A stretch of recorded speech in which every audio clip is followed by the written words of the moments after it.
Bzzzt, bzzzt. Getting fried, getting fried. The entire earth is being fried. This beaming event that I'm showing you now is going on for over 24 hours. Yeah, for 24 hours, this is not a solar mass ejection or a simple blast from the sun, because the length of time it lasted. Here's the number of hours that have gone by while this beam has been going in. The initial emanation point is over here, right around between these two objects right here.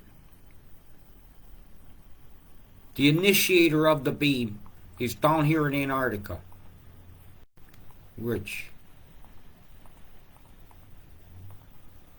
it even goes back to the termination point. Everything is pointing right to this spot here in Antarctica itself. It's not pointing to the Hobart. It's not pointing here. It's pointing right here.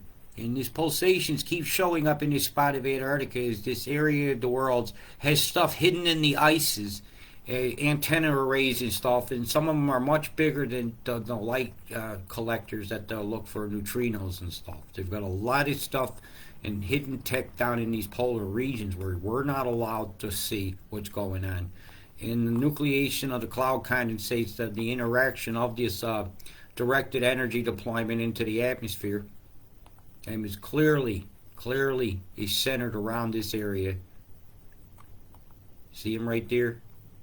You see the timestamp here? Let me see if I can get it all for you guys.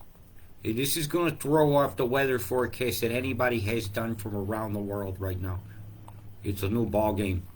This here is actually going to have an effect to turn that river down there. It runs into another wall here, so the water is going to go like that and then into that, and right into this tropical belt over here. And I'll show you that here a little more close up. But right now I want you to see. Boom.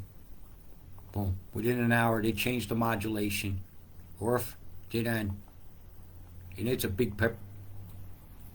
All the flux lines of magnetism, all the condensation is going right towards a certain spot. You have a device here. You have a ship here. Beam, overlap. This is not a small event. This covers the entire world. Right?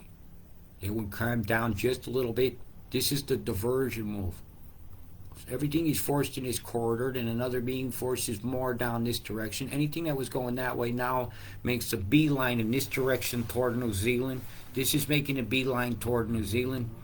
And in probably about 3 or 4 days, you're going to understand how moving moisture can move stuff so quickly towards you by using huge beams, and this is not shut off. I mean, the Earth would have rotated. This would have been on the front side, back side. The magnetosphere would have been moving the same direction with the Earth under it. All I'm saying is it's impossible for this to be a solar event. This is a geoengineering event. It's not a glitch. It's not a glitch at all.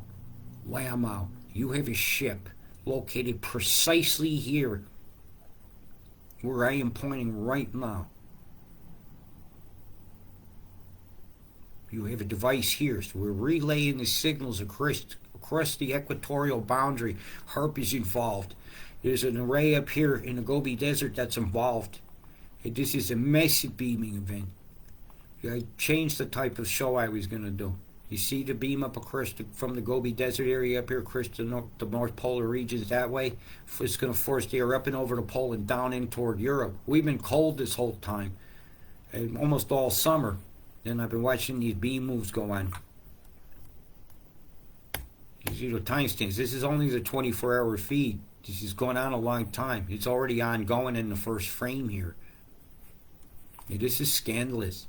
I'm going to change domains here. You can pipe up Austria, Fiji here, and so you can have a closer look at the emanation point area down here that I was talking about. Whammo. We ain't talking just little beamings here.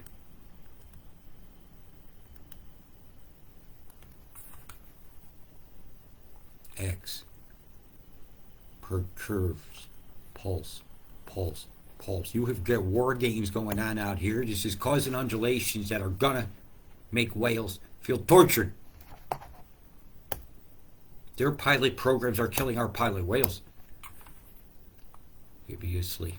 This is horrendous. And how are you feeling there, New Zealand? How are you feeling, Tonga? Are you irritated? Hey, these volcanoes going to go off. Hawaii. Huge risk. Huge risk for Hawaii going on right now. So I'm going to have to switch domains again.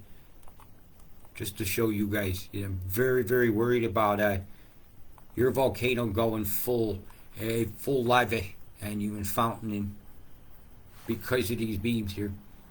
Whammo. Right over the top. A long lasting sweep against, and it actually pushes against the flow of the moisture. We had a beam come this direction and a pulse hit that direction. Seismically, you've had your pimples squeezing. I'd near say that Kilauea is going to give a fountain.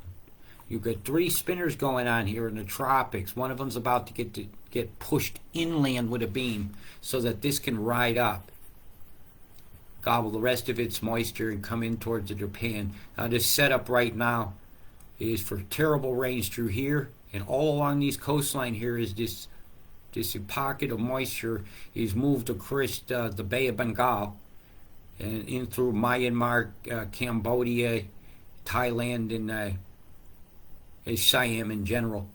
And another batch is coming toward Taiwan here. But with all the indications of the beams that she should ride up to Japan is what I see going on. These beams here are absolutely blatantly obvious.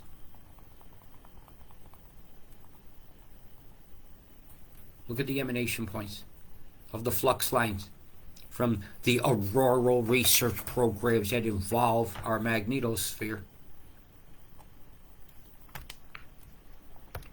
Sphincters, man. There are a bunch of sphincters, and it's really upsetting to me. And this is really what I had to show you and didn't want to. We have a lot of different V shapes and lots of conicity pointing towards smaller objects. Bzz, bzz, pulsar waveforms. Zigzaggy waveform. Yep, you've been pulsated. You've been harped. You've been dude. And I'm tired of directed energy weapons manipulating the moisture on my planet. Really, that's all I don't have any other data pulled up to show on that particular item. And so I'm going to just continue along. And I'm going to pull up a little worldview here and see if we can pick up anything in the condensates and that show that beaming event is over the last 24 hours. Okay, so the most obvious places of the beamings is going to be through this corridor through here, where you'll see a difference in the hazes. You see it when it's big. Look at the square edges on all this. This is beamings. Doing this for documentation purposes only, my own personal have to knows. Squares, squares, squares, squares. The beam went right over the top of you. And right down into this Antarctic zone, which is difficult to see because they're not giving me a borderline down here. When I go to yesterday, the beam was full going on. It was shooting up in a direction like this, where the hazed out area doesn't exist. In through this field of stuff and out through here to influence where a pocket of smoke is going to go. Okay, so this is also a barrier to direct the wildfire smoke. The other one came up through here, went through Africa and down. So what I'm doing now is looking to see in the clouds, what has it done? Is there a gap where the condensates and things moved in the wrong directions? Up through here, yeah. Here's Peg. Should be gently curving through Europe here. Yep, there it is here. Yep, up into the top, spreads out into the pole. Yeah, we do have evidence of this attack upon our planet, upon our consciousness, and upon the ocean water itself. And by vibrating it in a way, it's going to cause disorientation for the navigation of animals. Blessings to all the animals out there. I am so sorry. I didn't do it. Big love. Peace.